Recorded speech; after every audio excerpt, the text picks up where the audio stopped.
So to engage your Chachma, Bina, and Das in Torah, you need the soul garment of thought.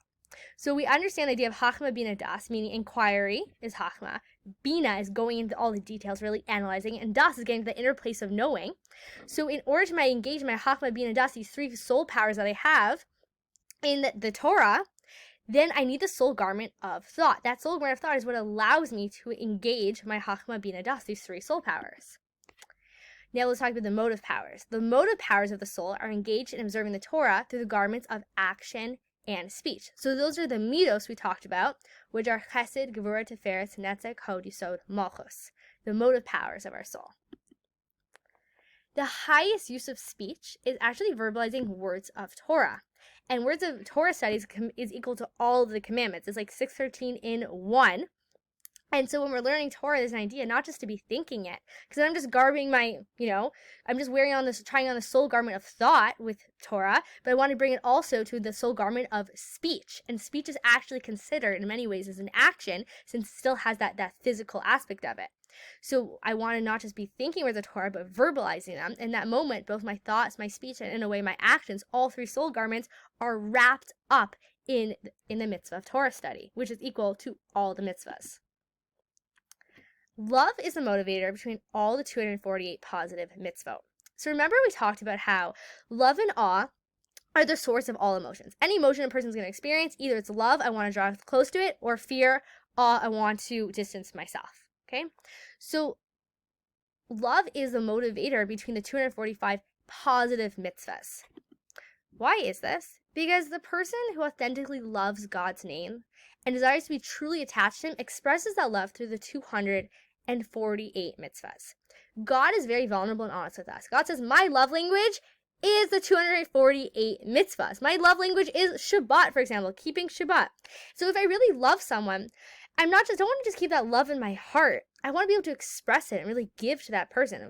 At the end of the day, the root word ahava, the root for ahava, love, is connected to hav, which means to give. To really love someone is really to give to them. And just like I'm not going to get someone a present that they don't like, it's just that, I want them to have it, but they're not actually going to appreciate it. We want to love people the way that they want to be loved. And so God is being vulnerable and saying, this is how I want to be loved. The 240 positive mitzvahs, those are my love languages. That's my love language. So the person who really loves God is going to be drawn to the 248 mitzvahs. The only way to truly attach oneself to God, and by this we mean like a true attachment, is the 248 positive mitzvahs, as they are the organs of the king.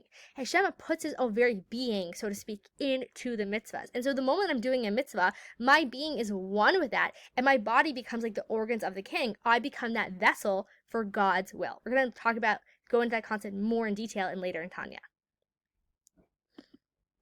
So we want to know what is the source of the 365 prohibitions. So that is from awe. Awe is a motivator between the 365 prohibitions, right? So love is for the 248.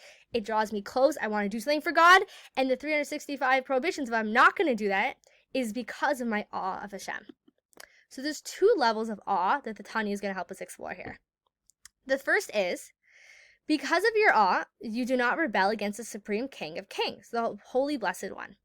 This isn't based on a fear of being disconnected from God, rather not wanting to disobey God, right? God's the king and God said so, so I want to respect that, right? Just basics. But the higher or deeper aspect is the very act of the prohibition is painful to you, since you feel bashful in the presence of God's greatness. To insult his honor by doing what is evil in his eyes, right? If you really respect someone, you're going to do something that they don't appreciate right in front of them. We can understand how that isn't something that we want to do. And what is this we're talking about? All those disgusting things which One moment. All those disgusting things. Sorry, I'm having trouble with the connection. Please try again in a moment. Sorry. Okay. All those disgusting things which God hates, which is, we learned that verse in Devarim. So basically, you appreciate why God hates these prohibitions, and that influences your decision. So let's talk about why does God hate these acts. Quote from the Practical Tanya. because they are the energy of all the negative forces of the universe. The Klipa and Sitra Achra, which draw their life force from man's mortal transgressions, and their hold on him is through the 365 prohibitions. So through the 248 positive mitzvahs, we're drawing close to God. We're drawing God into the world. Versus Klipa and Sitra Achra are concealment, their darkness, their negativity. They're distancing me from God. And so when a person does one of the 365 prohibitions, we're distancing ourselves from God, and we're adding more darkness into the world.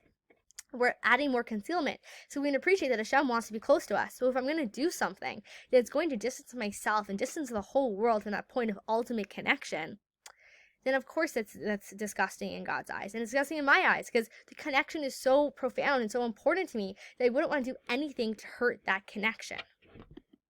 Thank you for taking the time to learn the daily Tanya together.